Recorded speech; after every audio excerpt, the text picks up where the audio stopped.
Welcome to the Ticktective podcast, a program of the Bay Area Lyme Foundation, where our mission is to make Lyme disease easy to diagnose and simple to cure.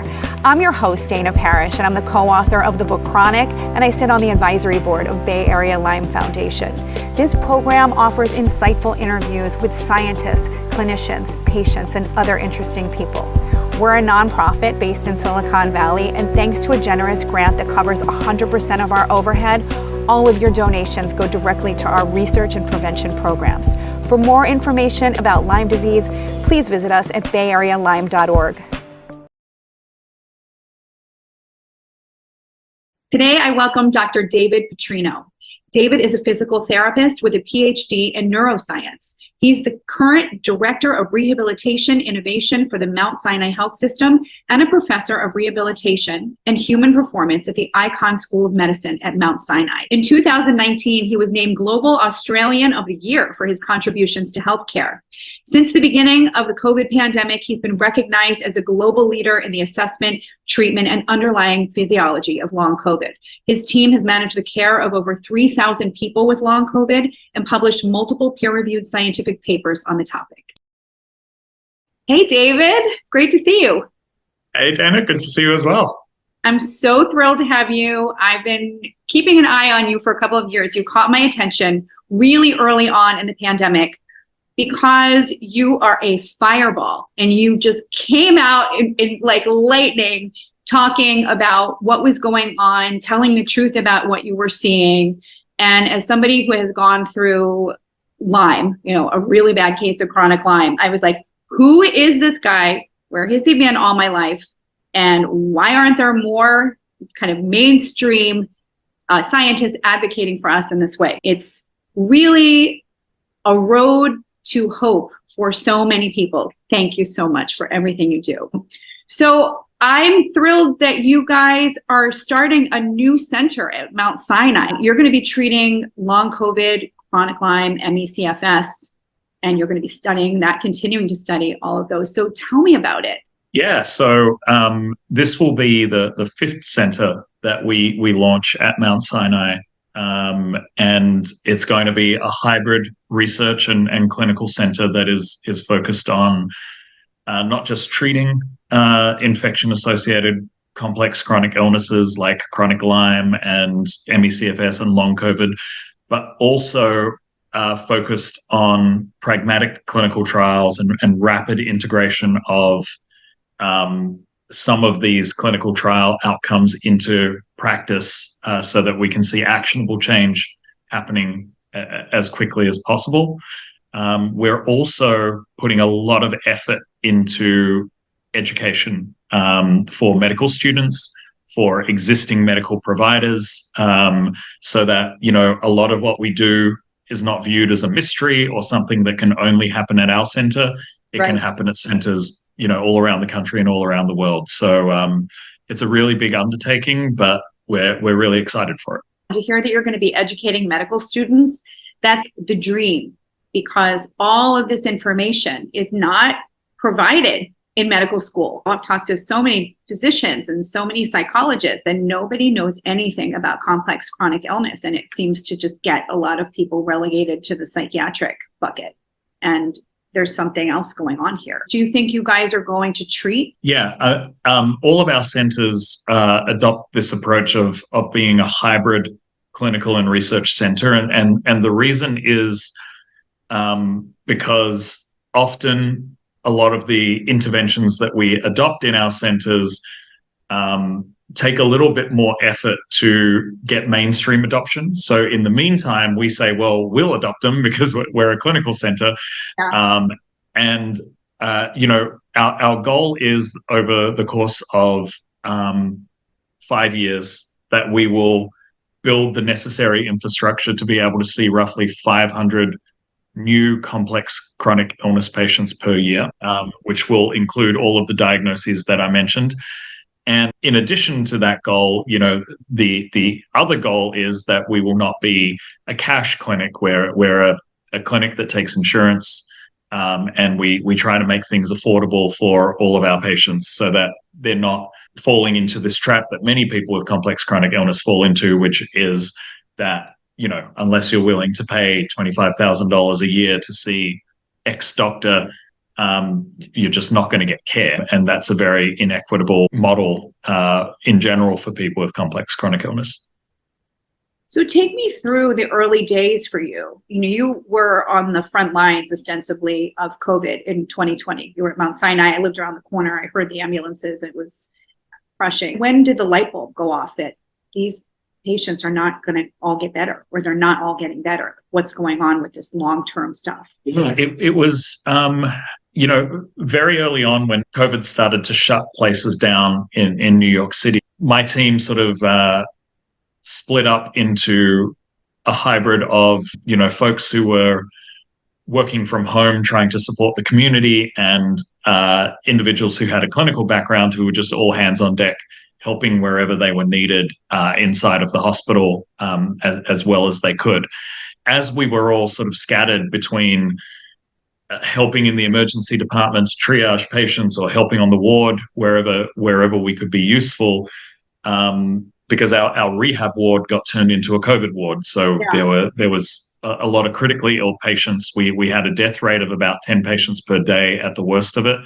And were they young? Were they old? Were they everything across the board? What did they everything across the board? I mean, the severe cases looked exactly like what the CDC were telling us, primarily male, older adults with comorbidities, but we were also having, young people who were getting critically ill and passing away. And, it was a total mix of people that were coming through.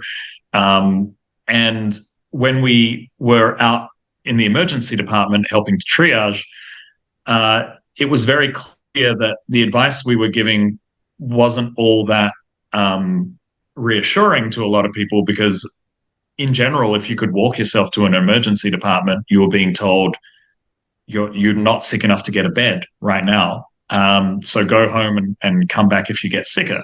Right. That was the point where we saw that we could make the most impact as a team early on. So we had an app that we were using to monitor post-discharge stroke patients. Many stroke patients get sent home and they have a second stroke because we're not tracking their blood pressure as closely as we should be. So we had developed an app that was used for that purpose. What we did very, very quickly was we took that app and we said, okay, rather than asking questions about stroke symptoms, let's ask questions about respiratory symptoms and try and identify risk of going into respiratory failure. And rather than sending patients home with a blood pressure cuff, let's send them home with a pulse oximeter. Yeah. And so we actually onboarded our first COVID patient onto the app. It was March 15th of 2020. So it was really early in the game. In fact, we didn't even know at this stage that COVID-19 caused anosmia, loss of sense of smell. And we were one of the first groups to even raise the alarm on that, because we had a list of symptoms we were asking about, but we also had this little box, this other box. Are there any other symptoms that you think we should know about? And people started writing in that they couldn't smell things. And, very, very quickly, we started to realize that anosmia was a distinguishing symptom in COVID-19 infection. So basically what we did was we disseminated this app across the health system, and we said, anyone who's being discharged from the emergency department, get them on this app. Fairly soon, we had a few thousand people on the app. And so by, mid to late April of 2020, we started to see this cohort of people who weren't recovering. They were still diligently monitoring their symptoms, but they were checking no on most of the symptoms that we were asking about, which was acute respiratory failure. Are your lips turning blue? Are you coughing up sputum? Are you, are you having difficulty breathing? And now they were starting to list things like fatigue and cognitive impairment. And they didn't use the terms post-exertional malaise, but they were saying things like, I went to get the groceries, and when I walked upstairs, I crashed for 2 days, so they were talking about crashes and heart palpitations and all of these symptoms that we now know to be cardinal. The term long COVID had not been coined at that point. And we started reporting to the public what we called post-acute COVID syndrome. Even early on, we were talking to people who had worked in the infection-associated chronic illness space. So we weren't calling it post-COVID because we don't know that the virus is gone, so persisting pathogens. Good for you. Good distinction. That's so important, what you just said. Persistent pathogens were on our mind, so we said, okay, post-acute. So it's not an acute COVID infection. We're not seeing the symptoms of it, and it's a syndrome because we're just getting a collection of symptoms. But these symptoms tend to have a commonality running through them. So that was our first acronym, PACS, and we started sort of researching and gathering stories and studying people from there.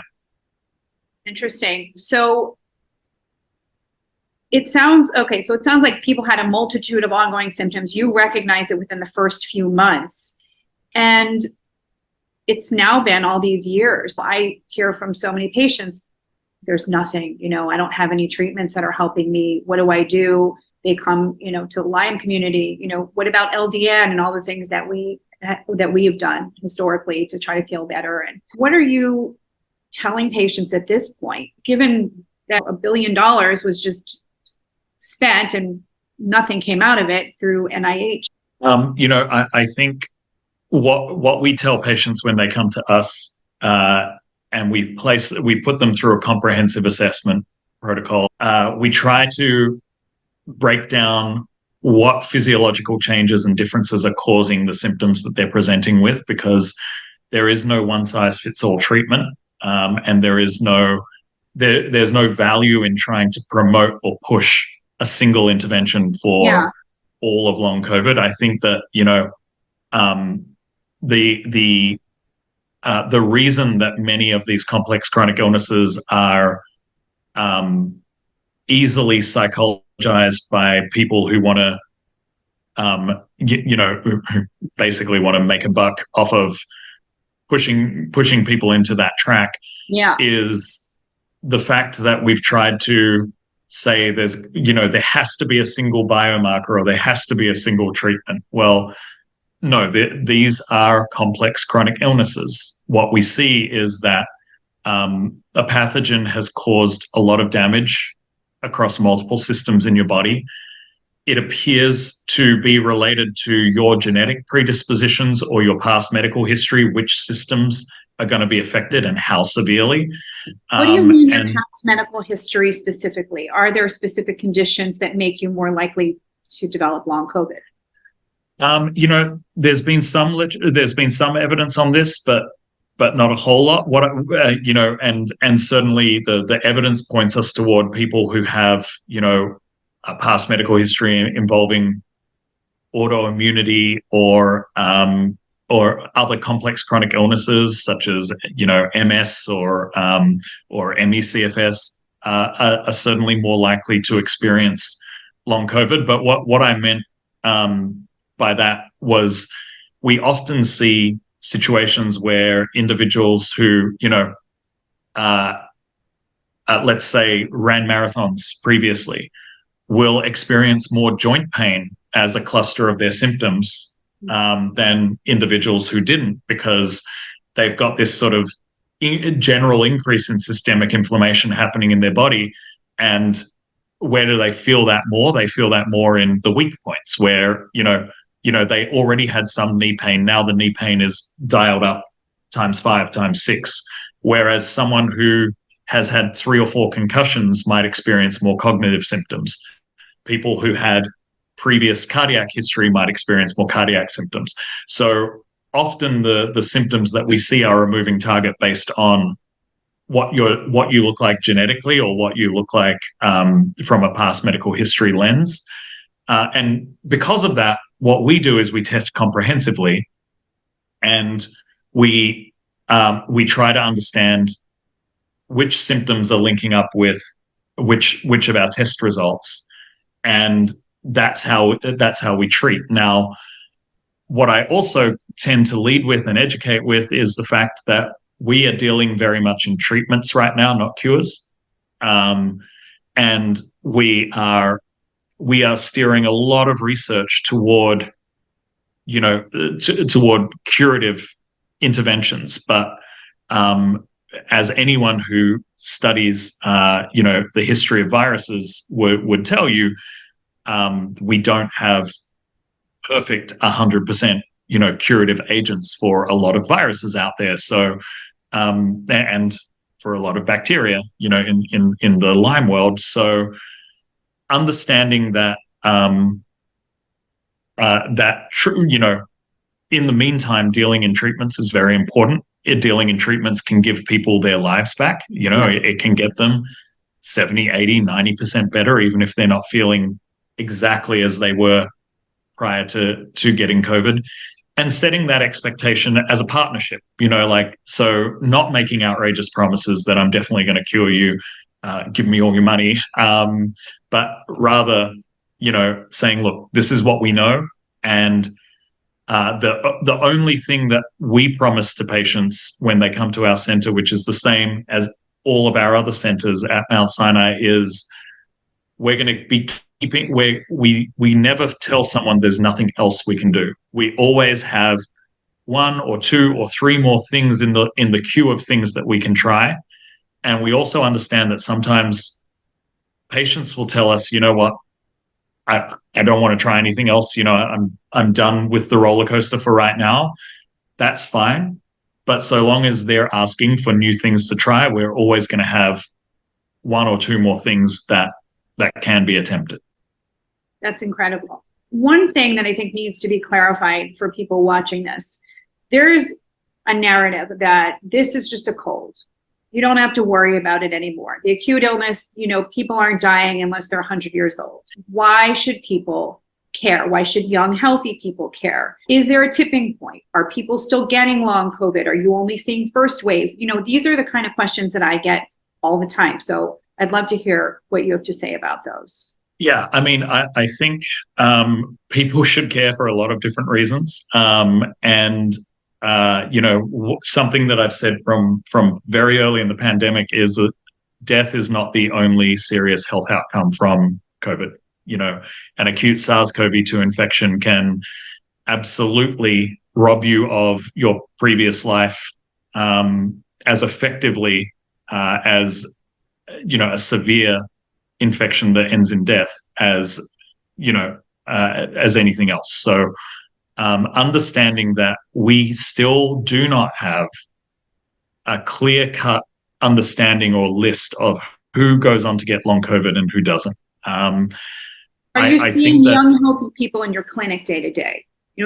Absolutely. The median age in our clinic is 38, meaning that we have seen patients that range from 6 years of age all the way through to 93 years of age. That's the range of people in our clinic. Wow. The median, the most common age, is around 38. Did a lot of these people have a mild or even asymptomatic infection? The overwhelming majority of people in our clinic were not hospitalized with acute COVID. The large majority of people now, since 2020, did not have a severe acute infection. In fact, most of them were just like, I've got COVID, it's no big deal. Yeah. I'm vaccinated, no worries. The majority of folks who come to us now are actually experiencing breakthrough infections. Their acute COVID infection was not initially severe, and they've gone on to develop these symptoms. Also, the majority of patients that we see did not have a significant past medical history. So they didn't, they weren't sick, they weren't old, they didn't have a bunch of comorbidities where healthy individuals out there in the world can say, well, that's not going to be me. We work with the military, so we've seen a lot of military operators who were in prime condition come down with long COVID after an acute COVID infection. We work with high performance athletes, and we've seen a number of ultra marathon runners and high performance sports athletes across, the NBA, the NFL, struggle with long COVID. It does not appear to discriminate. It doesn't seem to care if you were in peak physical condition or if you had multiple comorbidities. We're seeing it across the board, and we're still seeing it now. In 2023, we have people coming in. They had their third COVID infection. They got over their first two, no problems at all. And now they're unable to recover, and they meet the criteria for long COVID. Is there a way to avoid long COVID? And what is the role of exercise in the development of long COVID after an acute infection? Because I can't tell you how many times I've heard, and I experienced this myself with Lyme, when things went haywire for me, and this was in 2014, so long predating COVID, I had recovered from like the acute flu-like illness. And then I went to the gym and I went on the elliptical and used my arms, and they stopped working. And that was the beginning of the end for me. And I was in heart failure within 5 months. So I am wondering if that also relates to what you're seeing with COVID. The only way to prevent long COVID is to avoid getting COVID. That's it. That's the only thing we can do. So, infection prevention measures related to masks, clean air, and HEPA filtering, and just showing general caution around infection prevention is literally the only thing that we can do to avoid ourselves from getting long COVID. Do the treatments help, and just, taking a step back from exercise for 6 weeks, or pick an arbitrary number, 2 months? I talked to a couple of doctors who throw these numbers out there. What do you think about that? I think that rest and doing things that can either provide metabolic support or reduce overall viral load are important.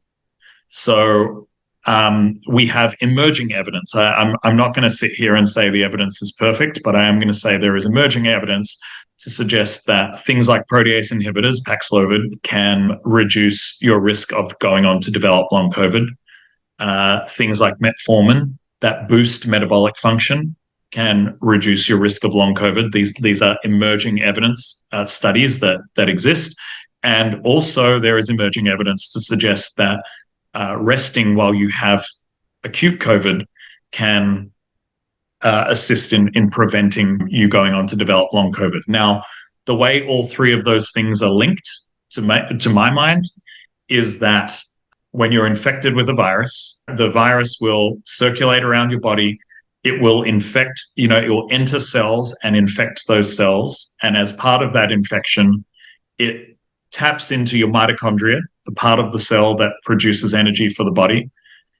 And it starts using those mitochondria to replicate. So it starts sapping energy from our body in order to replicate itself and circulate more widely in the body. When you get infected with this virus, all of a sudden your body actually goes into energy debt. You're producing far more energy than you were just a few days ago, so that you can support this virus's brilliant tactic to use your own energy against you. So what happens when you go into this energy debt is energy is not free. When your cells produce energy, they produce waste products, exhaust fumes. These exhaust fumes are called reactive oxygen species, and they're toxic. And so if you produce too much of them, you start to go into oxidative stress, and your body starts to get clogged up with waste products, as a result of your body always producing less energy than what your needs are. Yeah. This is also why when people are acutely ill, probably everyone who's listening to this has experienced this at some point, in their lives. You feel like you have this little burst of energy and you go and you do things. Yeah. And then you pay for it afterwards. Yeah. And that's how you're not fully recovered. You kind of wake up and you're like, okay, I'm over this cold, or I'm over this whatever. And then you do a lot of things and boom, you feel absolutely terrible. So that's what's happening during your acute infection. Now, in a group of people who either push themselves too hard with exercise or just they're trying to continue working because they may be in a situation where they have to continue working. That means that you're much more likely to cause mitochondrial damage. You're much more likely to fill your body with reactive oxygen species, which mean that your immune function gets muted and is less effective, and you start to produce a lot of damaging chemicals that cause organ damage, and therefore you're much more likely to either prolong your infection or make it more difficult for your body to fully clear the virus or the bacteria that is infecting you. And so when we think about these mitigation strategies, well, what does rest do? It stops you from, increasing your metabolic demands. And so your mitochondria are not being demanded as much. And so even though the virus is putting additional metabolic demands on you, you're using less and resting and feeding yourself and, doing all the good things that you need to do to produce more energy. What does metformin do? It boosts your metabolic performance so that you're able to produce more energy, so that your body is able to deal with the increased metabolic demands that the virus is placing on you without causing oxidative stress or overproduction of reactive oxygen species. And what does Paxlovid do? It's a protease inhibitor. It blocks the virus from replicating. And so that gives your immune system a chance to clear the virus while it's not replicating, and save your metabolic system from going into overload and becoming damaged. So that's how I link, rightly or wrongly, that's how I link all of this emerging evidence that it is right now the only things that we've been able to see that convincingly prevent long COVID, other than not getting COVID in the first place. I'm a big proponent of early treatment. I also like nattokinase and NAC and bromelain. Like I've been reading about all these different other supplements that you can use. And some people can't get access to metformin, or they're not able to take Paxlovid because they have drug interactions or other issues. There's other things you can do.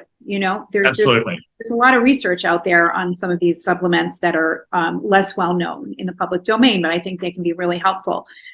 One of the things that has struck me as being so diabolical about this disease, among other things, is the cardiovascular effects, and seeing so many young people have strokes and cardiac arrest. I see it in my personal life, and then I read the headlines and all these tours are being canceled. What is your view of this? Are you seeing it in clinical practice? We're definitely seeing people with cardiovascular symptoms. We're definitely seeing people who are showing signs and symptoms consistent with endotheliitis, so inflammation of the blood vessels. And with endotheliitis, as the blood vessels get more and more inflamed, you're more likely to have hyperactivation of platelets. You're more likely to have red blood cells clumping together because this protein called fibrin is being overproduced by damaged blood cells. The way that the virus enters the body is through ACE2 receptors. The cells that make up blood vessels, the richest sources of ACE receptors, in the body. So it makes sense that these are the areas that the virus is going to infect most readily. And there has been over and over and over again, we have seen publication after publication showing us that long COVID is a vascular illness, not a respiratory one, showing us that that endotheliitis is a hallmark of the disease in the acute phase, absolutely, but also potentially in the post-acute phase. And so absolutely, we've been seeing folks experience, deep vein thrombosis and, pulmonary emboli and strokes and heart attacks. We hear about this all the time. A lot of our providers are telling us, oh, gee, this young person, the only risk factor is they had COVID, even though a lot of people aren't putting the dots together, unfortunately. One of our interventional neurologists at Mount Sinai, Tom Oxley, was among the first in the world to publish in the New England Journal the correlation between acute COVID infection and stroke. Yeah. So he published early April, I believe, and my God, he received, hate mail from people saying, what are you saying? This is such an irresponsible paper. You're going to create panic. I think this is such a false narrative of don't panic the people. Actually, no, I think that an appropriate level of extreme concern, if this virus is causing strokes, is absolutely warranted. We should be getting out to the medical community, check in on your patients, make sure that they're not showing early signs of a stroke, because you could absolutely save their life or save their future if we, address this early. We absolutely see it in the acute phase. In the post-acute phase, study after study showing persistent endotheliitis, persistent markers of platelet hyperactivation. Rhesia pretorius's work has been really compelling, showing that in addition to platelet hyperactivation, we may see these sort of fibrinoid clumps forming in the blood vessels as well, not large enough to block any large vessels, but large enough to block microvasculature and cause problems. But these are microclots. Is that for the lay person, this is what they would call it, a microclot? Exactly. And so this is not large enough to block a vessel that would cause a stroke, cause you to collapse, but large enough perhaps to block a vessel that might cause a low-grade change in your ability to function that a lot of the testing that we have will miss. Yeah, I was going to ask so this is where it leads to people saying, I don't feel as sharp as I used to, but of course, from a cognitive standpoint, they test within normal limits because you've got someone who's a high achiever or a high performer. Their cognitive testing scores are going to be through the roof, regardless of what they do. Yeah. So you just have to take it at their, in the absence of a pre-test, you have to take them at their word that they were better than where they are feeling now, that their level of cognitive function doesn't feel perfect, but you're not going to see it on a test. The only thing you can see is an increase in cognitive function once you treat the cognitive dysfunction that they're reporting to you.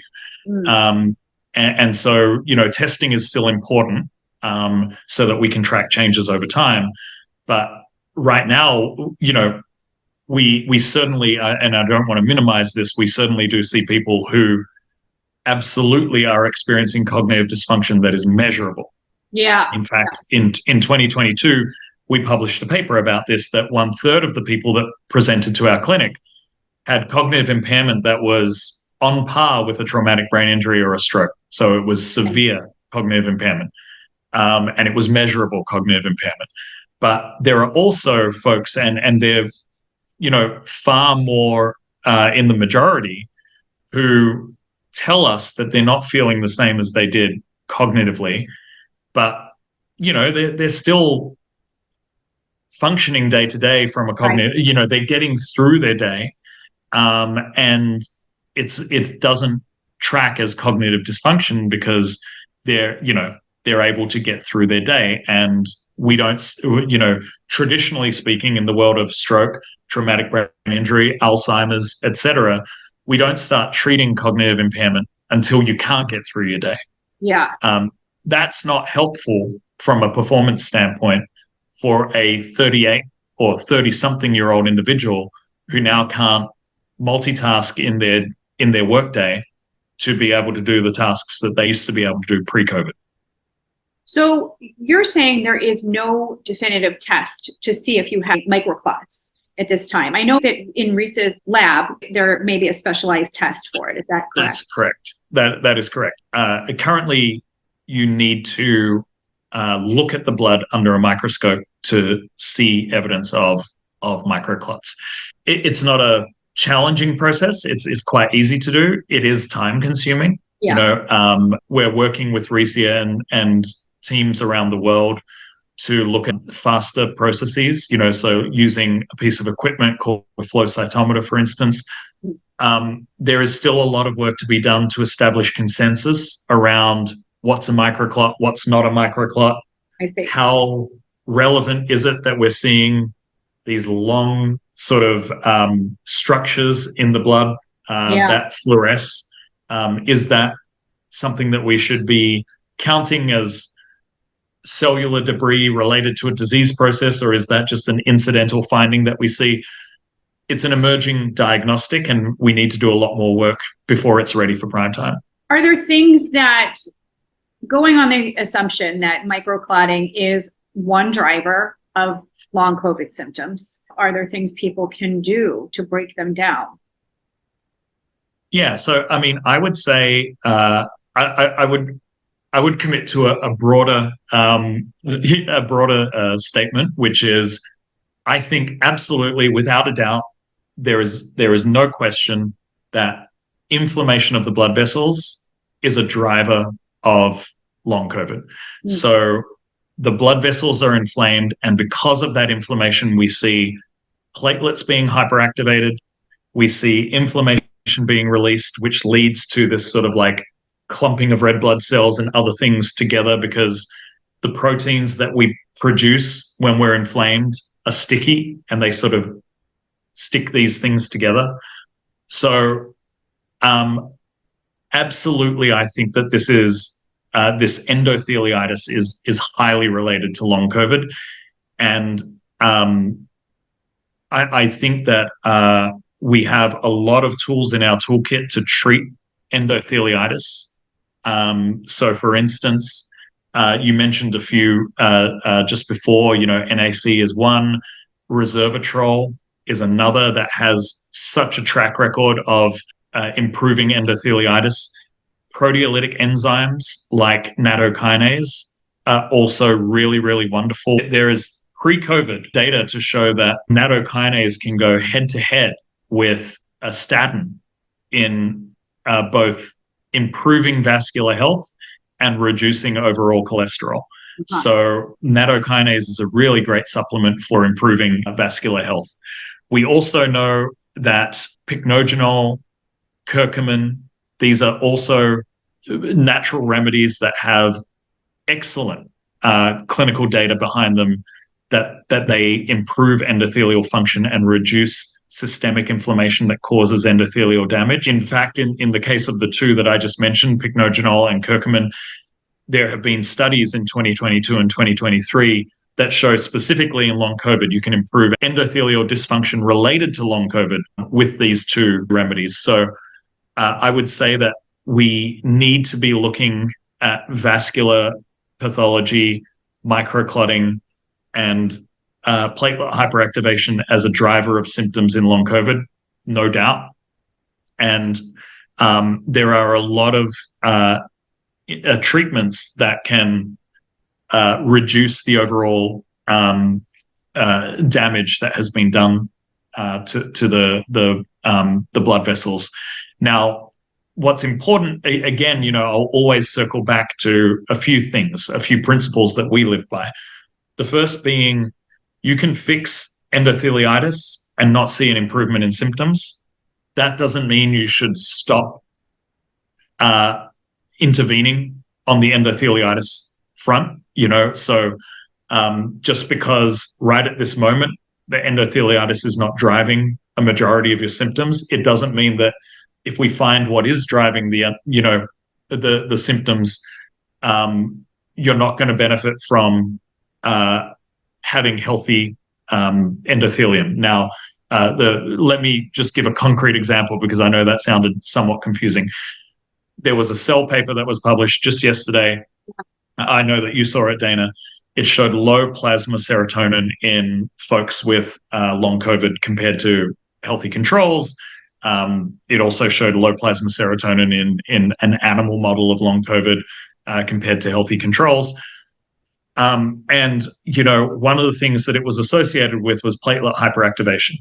Now, when you have endothelial dysfunction and you have platelet hyperactivation, it can cause plasma serotonin to drop, due to a lot of pathobiological processes that affect plasma serotonin levels while the endothelium is damaged. So here is a situation where I might say, hey, take nattokinase, take pycnogenol, take curcumin, take resveratrol, and you have the healthiest endothelium out there, but you still have wildly low plasma serotonin levels, so you don't feel any better. And then we say, okay, let's try a low dose SSRI, and suddenly you feel 1,000,000% better. Now, if I say, okay, stop all of the endothelial support because that clearly wasn't working, what's going to happen? Your endothelium is going to get damaged again because you may have circulating spike proteins or a persistent pathogen that we still haven't treated with antivirals or, whatever the case may be, that re-damages your endothelium. Oh, that's interesting. And then you start to lose serotonin again. And so, all of a sudden you're starting to feel crappy again, or we need to increase your SSRI dosage or whatever the case may be. Whereas if we think about this from a pathobiological perspective and we say, okay, I can see you've got hyperactivated platelets, so let's put you on a protocol to improve endothelial health. We can see low plasma serotonin, so let's boost that up. And let's understand that the improvements that we're seeing are part of a system here. It's not, it's not one thing in a vacuum. Increasing your serotonin, good, that improves symptoms. But if we don't keep the endothelium healthy, and certainly the endothelium will degrade if we're not treating the underlying driver of everything, which is a persistent pathogen, you're still going to be in trouble. Or we're going to have to keep increasing dosage of a medication that you don't necessarily want to keep increasing dosage of. So understanding that pathobiology, understanding whilst, coming right back to we don't have a cure yet, understanding that there could be a persistent pathogen driving all of this, but we can't yet eradicate that. So what we need to do in the meantime is keep your endothelium healthy and treat the deficiencies that we're seeing as a result of this persistent pathogen causing problems is the best we can do. And sometimes no one's resting on their laurels and saying that's good enough, but sometimes it can be night and day difference in symptom burden. Yeah. Which means the world, of course, to people who are getting their life back. That's right. Even though they understand they're not recovered, even though they understand they have a chronic condition that we're managing while we investigate and search for a cure, this is the approach we have to take.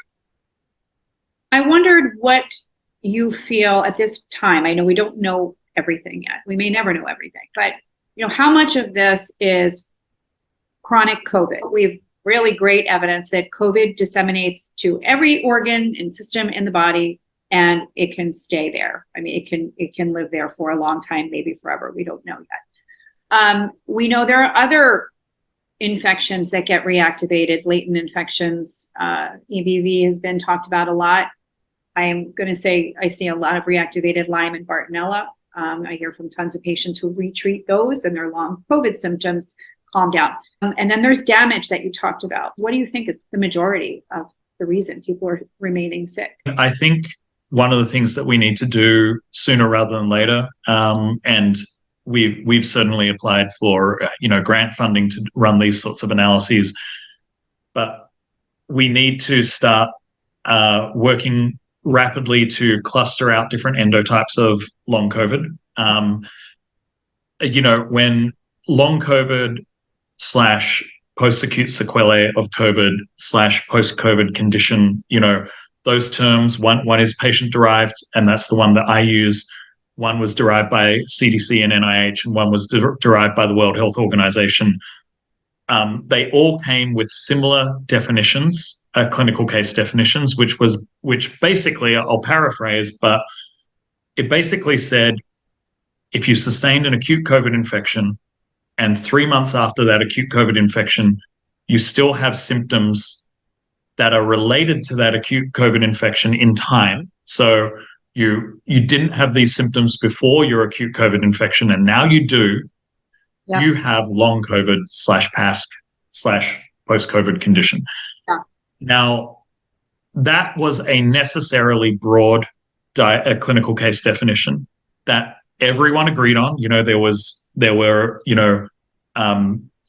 Delphi, consortium approaches to this where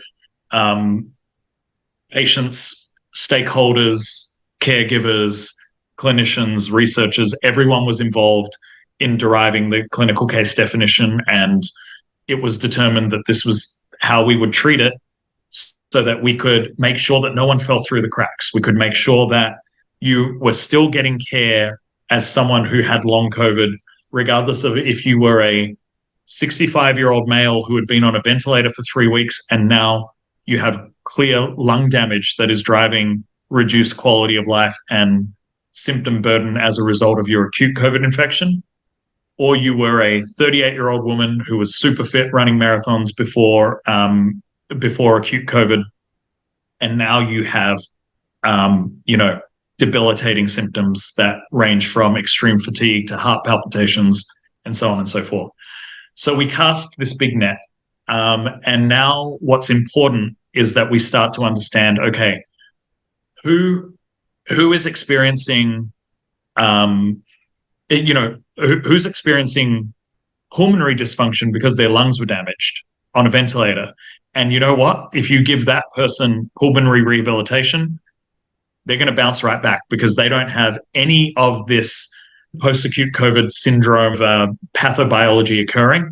They just have damaged lungs because they were on a ventilator for 4 weeks, and that happens, Right. Versus who has vagus nerve dysfunction as a result of long COVID. I can tell you categorically that we have in our data set and database of patients, of over 3,000 patients, we have folks who had very clear dysautonomia. We treated the dysautonomia. They said, thanks very much, goodbye, and we haven't heard back from them. They're Describe those they're symptoms a little bit for people who are new to that diagnosis. Pardon me? Can you describe the symptoms of dysautonomia for people who are new to these symptoms?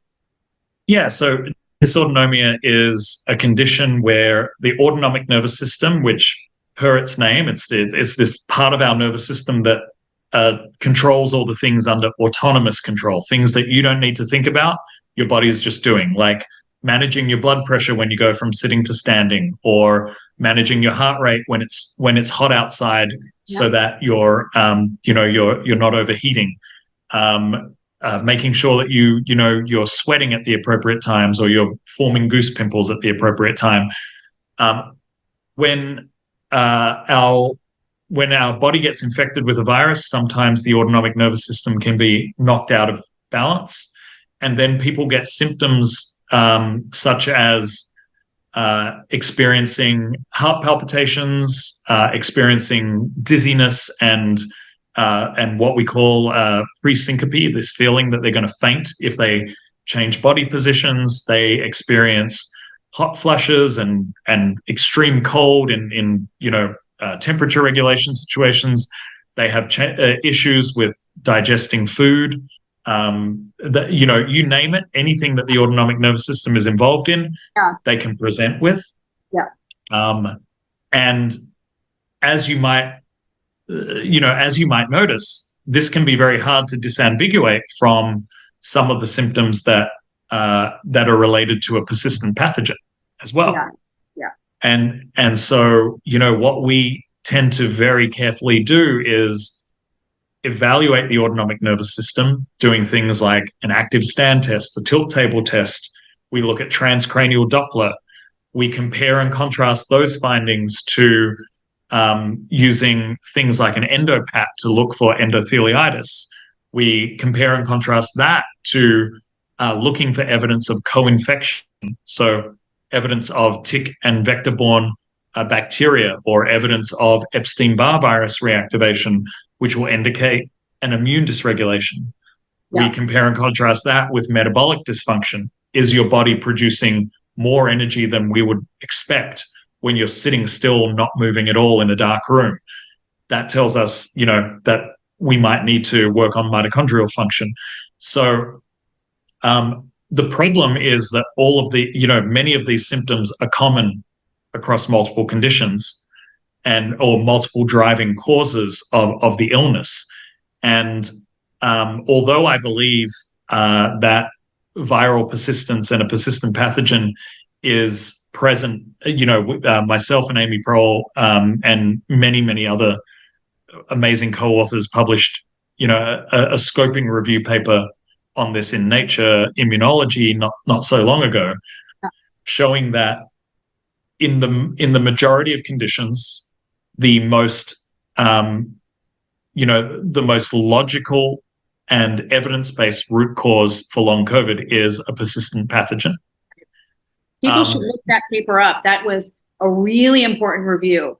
And it was very surprising to read that, 600 days after the acute infection that may not have been very severe, people still had this virus in their gut. People still had this virus all over the place. And what's that going to look like in 10 years? What's going to look like in 5 years? What's it going to look like when you're 80 if you get this, 10 times before you're 50? It's pretty terrifying stuff. Exactly. And I think it's an important counter narrative to there were a lot of folks out there that said that, virologists, card carrying virologists that said, these coronaviruses, they can't persist in the body. They're not capable of persisting in the body. Well, that's not a narrative that is based on the science that is emerging. We have, I find myself often in these odd arguments with folks who don't believe in viral persistence, and I'm like, you can't. Like, what is that? That's so weird, right? It's weird. Yes, it's I was really passionate about this particular paper because you cannot, in good faith, tell me you don't believe in viral persistence, because, we're scientists. My science doesn't care about your beliefs. We have multiple papers showing clear-cut evidence of viral persistence in a way that you cannot argue about. Here is a viral reservoir. Here is partial virus that, is still existing 600 days or 7 months or, whatever the case may be after an acute infection. Viral persistence is a fact. And if you are coming to me and saying, well, the science isn't complete yet, that makes you a fringe scientist or a fringe individual, because often you're not a scientist, you're a practitioner. And there's nothing wrong with being on the fringe. I think a lot of discovery has happened on the fringe before in the past, but I need, outlets, and we need government agencies and so on and so forth to understand that these people are fringe scientists, that their credentials, their the MD in front of their name doesn't mean that they get to get a seat at the table where the adults are talking. Just because they want to shout out psychosomatic. No, go over there in the creche, where you belong with the other children, because the adults are talking and the adults are saying, oh my God, we're seeing this virus that is persisting, this novel virus that, yes, I understand the virologist said it shouldn't persist, but it does. It does. And the science is irrefutable. It's not, a matter of opinion. Right. No, and we need to accept that, and we need to start turning our mind toward how do we treat that. What's the element of this that is driving this kind of denial among people who, in my mind, should know better? There's we know from chronic Lyme, right? There's so much data on chronic Lyme, historic data that shows the pathogen persists in spite of an extreme amount of antibiotic treatment. I mean, you can still find it. Now, that narrative changed at some point around the Lyme vaccine, and a lot of, very nefarious things happened in order to cause that. But now we're seeing this with long COVID, and it's deja vu when I see people writing articles or physicians from Harvard talking about FND. It's a crazy diagnosis to make for somebody who has a biological reason for their symptoms, to just put them in the hysteria bucket. But that's what's happening. And what is the deal with that? And what really is FND a real diagnosis? Is it a real thing? Or is that just a way to couch something you don't understand? Or is it a way to appease insurance companies? Is it a follow the money kind of a trail? What's going on? Yeah, I think there's multiple things going on. I would start by saying my experience with the majority of clinicians that I've worked with has been very positive and has really just been a situation of this is how we were taught and we've never experienced exposure to this sort of information before. So, I would say that honestly, 90 to 95% of the people that I interact with, when I present them with this data and I say this is evolving, like you shouldn't feel bad that you didn't know this before, it wasn't taught to you, but now here is the new data. Right. They say, wow, I was never educated about this. I was told that chronic Lyme or ME/CFS was psychosomatic. That was my training, literally my training. I'm going to think about this all differently now. Thank you for sharing, and thank you for showing me actionable things that we can do to help these people. Yeah. Because a lot of it comes from just zero education and not being told. But then, there are these 5 to 10% of people that have built a career around minimizing these patients. They've built a career around treating conditions like FND, and they are involved in lobbies, and they are involved in setting precedent for the way that Social Security Administration or NHS or Medicare in Australia deals with these patients, which is not kindly, by the way, at all. Right. And they do have skin in the game, and they do have a financial conflict of interest. It's interesting to me that I've not met a single FND scientist. I've met FND clinicians who haunt my talks, or they haunt my Twitter mentions, basically trying to drum up business for their clinic. It's never about, well, look at this science that disagrees with your science. It's always, well, come to my clinic and I'll fix you because what you really have is FND. I think we should just clarify that in the DSM, they still, in brackets, after functional neurological disorder, say conversion disorder. Yeah. And conversion disorder was the rebranding of hysteria. Right.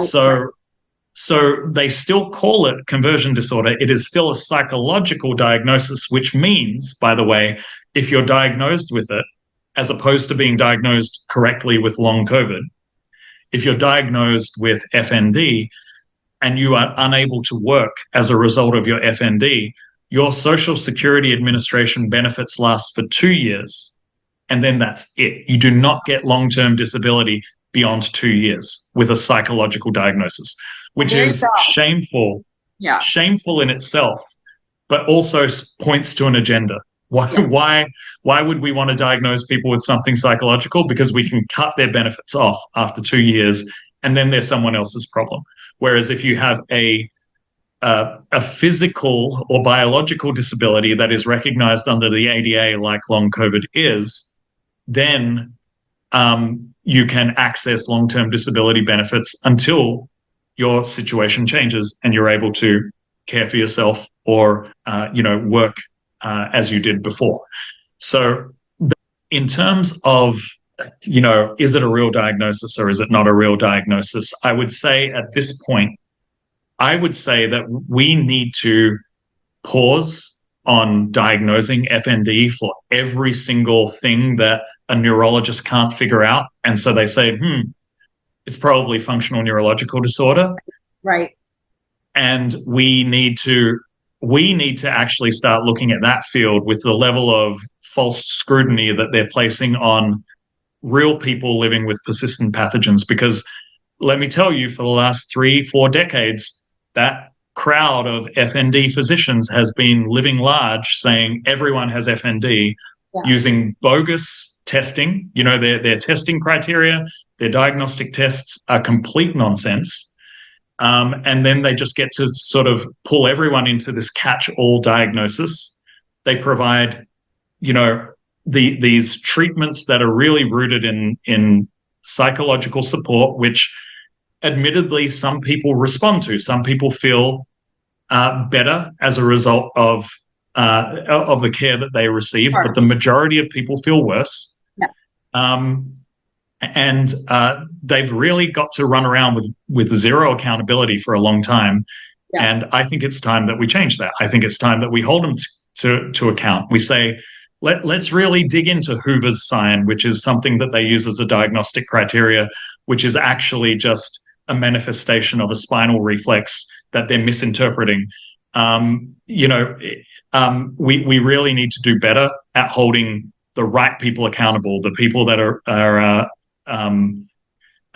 monetizing and causing harm amongst the community of infection-associated complex chronic illness. This really gives insight to me as to the whole scandal and cover-up around chronic Lyme, about Lyme itself being one of the persistent pathogens that many people are dealing with. Does it make you think differently about the whole landscape prior to long COVID? And does it give you any insight into what happened with chronic Lyme, what happened with ME/CFS?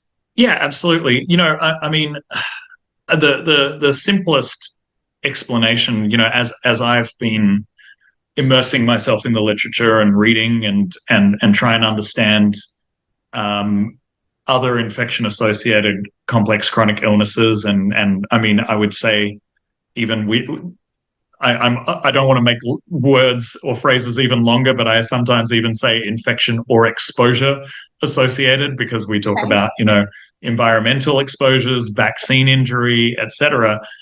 I think, the simplest explanation for me is the fact that these are complex illnesses that require advanced methodology and really, good clinical insight and scientific insight to expose. Yeah. They're very hard to expose. Yes, the standard tests that help 95% of patients be diagnosed do not apply to these illnesses. And so it's been so easy for the mainstream medical establishment to say, well, all of your tests are normal. You say you're feeling awful. It must not be physical. It must be psychological. And that's how we're going to handle it. What has been, what has been particularly telling for me, for the people who shout the loudest in pushing a psychological diagnosis on folks with infection-associated chronic illness, is the fact that, and pay attention to this now when you see papers. When someone publishes something beautiful, like the sort of work that Amy Prohl does and the sort of work that, JCVI do and really beautiful reverse transcriptomics or meta-analyses, metatranscriptomics work on genes and so on and so forth. You see these the psychological BPS crew say, that's not a validated method. So of course they're showing something outrageous and new because no one's validated it across a large cohort.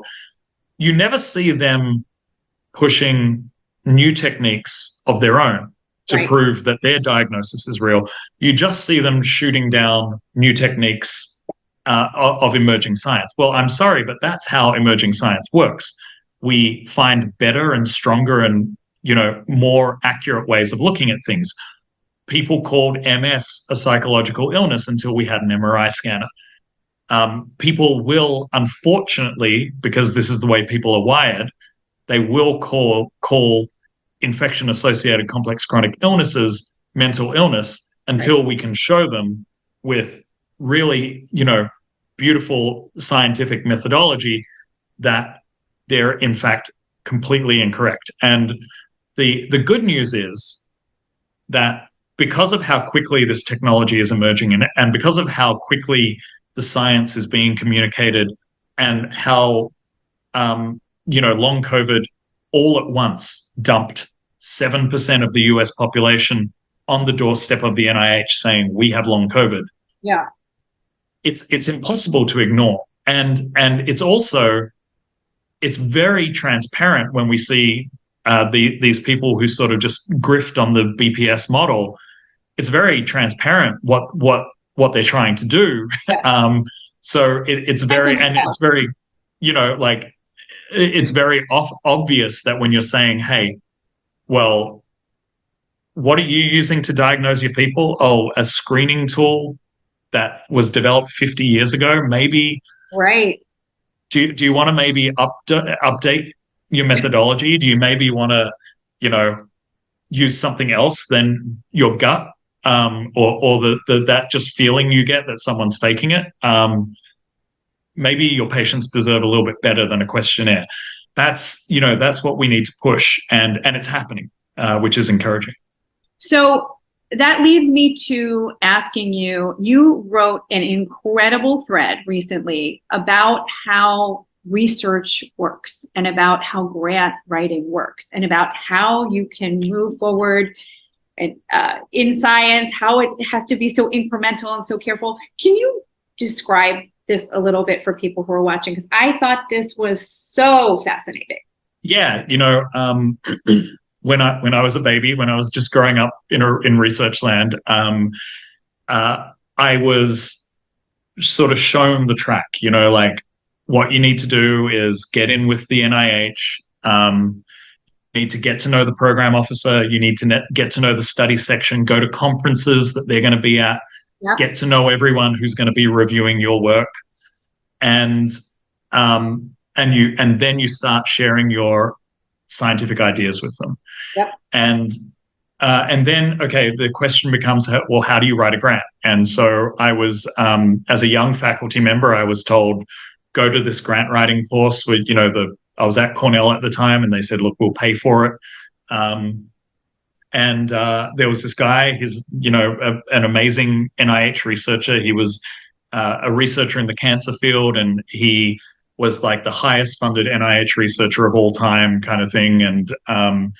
And he quit science and started teaching how to write grants rather than stay in science, which actually probably like added good quality years to his life doing that. Yeah, absolutely. Paid the bills better as well, I bet. Yeah.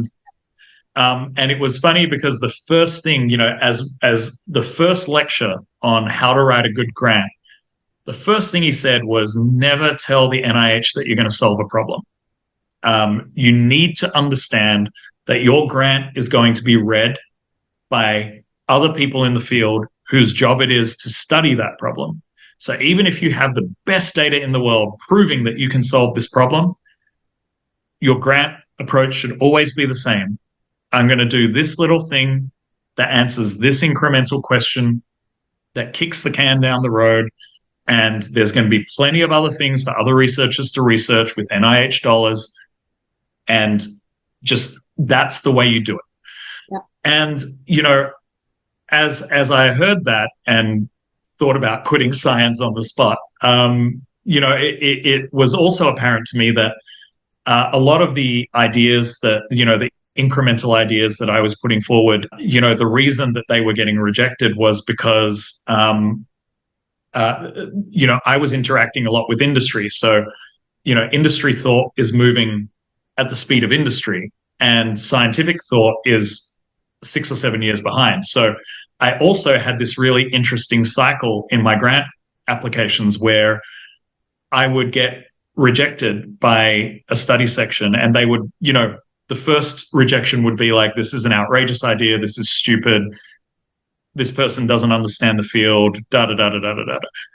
And by your third or fourth application, which was, on a temporal sense, like 5 or 6 years later, you just you barely change the grant, you just sort of flick it back to the same idiots, and they review it, and then they say, it's a little bit too ambitious this time, So what was funny was my NIH grants, they would get funded 6 years later, right? So it was like, by the time they got funded, I wasn't interested in the question because I was like, oh yeah, we already know that. I'm onto this now, and so it set this precedent for the idea that, like, I was never interested in my NIH grants because I couldn't see the point of running the experiments that I already knew the answers to.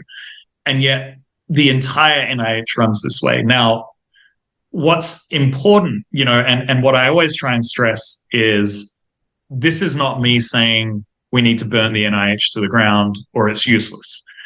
The NIH, I work with a lot of incremental researchers who are basic science researchers who add so much value and color to my science, who I can call up and say, I need a deep dive on this thing or that thing. And they will, fill my brain with knowledge that you can only get from spending 20 years looking at a single molecule or 20 years training an animal to do one single thing and studying that from every angle. And we need the government to fund incremental ideas like that. But when we need action and when we need fast results, NIH is not the mechanism for that, And we have groups like DARPA and ARPA-H and PCORI and other groups that do fund rapid discovery and disruptive innovation. And my big point is I don't want to rain on anyone's parade. I don't want to say like the NIH is worthless because that's not the truth. They've funded amazing work, but we have tools in our tool belt, and let's use the right tools for the right problem. Long COVID and infection-associated complex chronic illness, they need solutions now. Yes. They need audacious clinical trials, not a monotherapeutic clinical trial. They need platform, adaptive platform clinical trials that test 6 or 7 interventions in combination all at once, that use, methodology that the NIH would say, whoa, way too risky.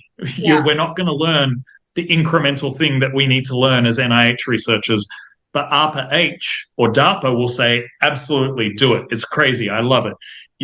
And so when we think about who we should be asking to be funded to solve the problems that we need in this space, it shouldn't be the NIH. Congress should be giving money to groups like ARPA-H. They should be giving money to DARPA. They should be giving money to industry to test crazy ideas. Yeah. And so, that's my approach. That's why for the last 10 years, my lab has almost exclusively been funded by industry, even prior to COVID, because that was the pace of research that we wanted to do to help our patients. And only occasionally did we get NIH funding to dial in specific elements of the things that we were doing. But, when we're looking for disruptive innovation, look elsewhere other than the NIH. They fund incremental innovation. Super important, but not relevant to helping patients in the moment. Do you have any insight as to how they somehow squandered over $1 billion so far on long COVID research and we don't have anything to show for it? I would say that the insight that I would provide is they followed the NIH playbook, which is incremental discovery. So I don't think that they've squandered it. I think that you're not going to find any insights that are actionable for 20 years. So let's be fair, the national average, this is a publication, the national average of bench to bedside in the United States based on NIH funding is 17 years, 17. So they followed the NIH playbook. They use the same grant formats. They use the same reviewers, the same people that say, oh, that's too ambitious, don't do that. The same people who say to run a double-blind RCT takes 5 years, as opposed to every industry contract I've ever had for a double-blind RCT, which is like a year and a half, and you better be done. Otherwise, the sky will fall on you. So they're using that playbook, which means that you will see fruit of that, of that labor in the next 17 years. Now, the reason that that's problematic to me, not least of which because there are so many people looking for interventions now. And that's why we started reaching out to other funding sources, and, we've had some success there, and we're working on rapid clinical trials ourselves. But the reason that's also problematic is because, this $1.5 billion or $1.2 billion or however much it was, it didn't, if it's not yielding immediate results, are they going to get more? Are they going to have enough funding to extend over that 17-year gap that they need using their approach? And so I have said in the past, which may have been just me being pissed off, that it was wasted. It's not, I'm not 100% sure it's fair to say it's wasted, but it is fair to say it was using a playbook that was never designed to give answers inside of 5 years, inside of 10 years. And so now the problem is, well, since it hasn't delivered on rapid insights, are we going to get more? And, and was the right funding agency used for rapid solutions to, to problems that need rapid solutions? Yeah. I think people should look up the history of Alzheimer's and what happened in the field of Alzheimer's, which was nothing. They were going down the wrong road for, I don't know, a couple of decades. And then, they looked at, finally, Rudy Tanzi and his former partner, Rob Moore. It's a lot of infection driving dementia and Alzheimer's and neurodegenerative illnesses. And this was just not recognized forever. I think they wasted something like $2 billion on research that just kept wasn't helping anybody. It's devastating when you think about how many people could have been helped over the long haul by recognizing the infectious causes of neurodegeneration, autoimmune disease, psychiatric disease. And that's another thing. I want to not end this without talking a little bit about, we talked about the FND diagnosis, and this person is just crazy, or they're just anxious and depressed. They have Munchausen, whatever the various things that are thrown at people are said. But these infections cause psychiatric diseases too. So there is a reason that you feel anxious, depressed. Some people get suicidal. They get OCD. They get psychotic. This has long been documented with neurological Lyme infections, Bartonella infections. It can cause PANS. We're now seeing the same thing with COVID. And I really want patients to be empowered by that knowledge, because it's very easy also for psychiatry to just say, well, you're just depressed and I'll give you this medication. And they're still in physical pain. They may be a little less depressed, but these things all go together. So I just want to point that out, because I think it's really, really important. My last question for you is about the future of therapeutics and hope for the future. Will we have antivirals soon? Are you looking at some new therapeutics or new molecules or old drugs that we can repurpose? Yeah, I mean, I think I do think that the future is bright here. I think that thanks to folks like Amy Prohl and the Polybio Research Foundation, who have been fighting since, before COVID, for people to recognize persistent pathogens as, root cause drivers of illness. Yeah. We are seeing a lot of attitudes shift, and we're starting to see pharmaceutical companies starting to understand that many of their drugs that they've either shelved or that they used in the past could be used and helpful here. So I personally, our team is working on, methodology and regulatory approval for 3 antiviral therapies in the next 12 to 24 months. Wow. That will be repurposing existing drugs. There's a lot of really interesting work in the monoclonal space that I think that we can all sort of, keep an eye on and make sure that some of the novel monoclonals or therapies that are being developed, such as, over in Europe, BC007, which is being touted as a potential therapy for long COVID patients, and over at Stanford, a novel monoclonal that has been developed that, is already in placebo-controlled clinical trials.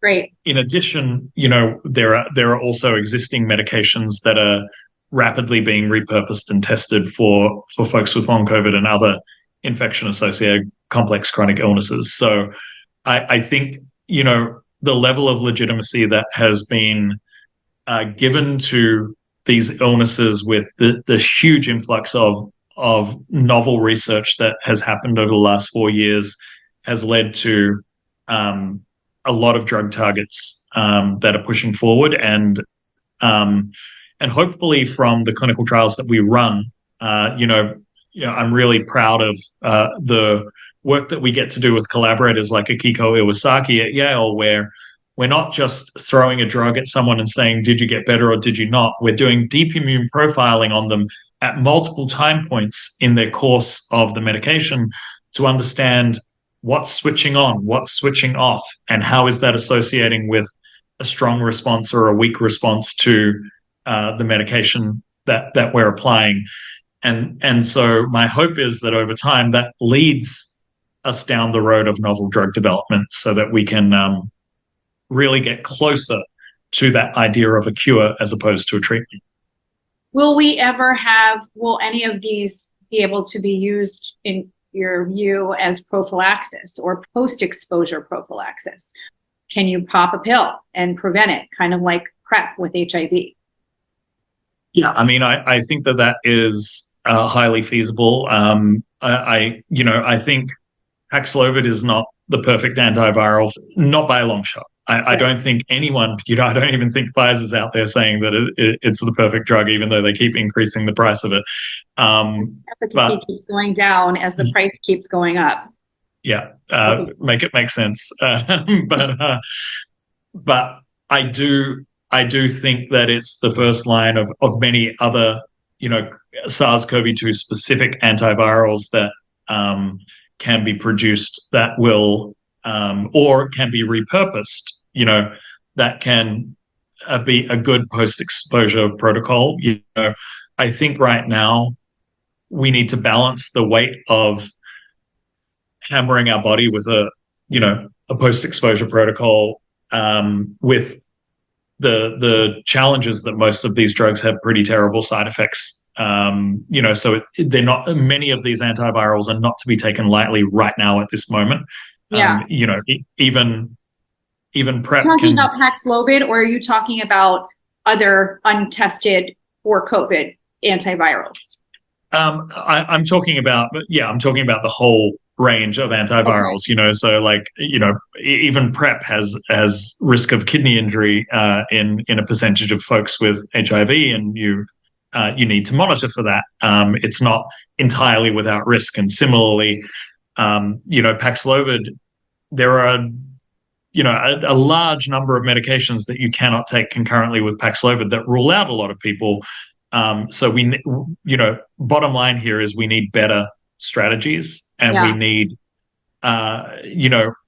need government agencies to understand and acknowledge the continuing risk of long COVID and the continuing need for better post-exposure strategies, better prevention strategies, clean air, et cetera, to drive infection prevention or post-exposure measures. Yeah, very, very important stuff. Well, thank you. I'm so glad that I got to talk to you today. No, thank you for having me. And this has been a lot of fun to talk about the topics that really matter. So thank you. Thank you for joining us for this episode of Ticktective, a program of the Bay Area Lyme Foundation. For more information or to get involved, please visit us at bayarealyme.org.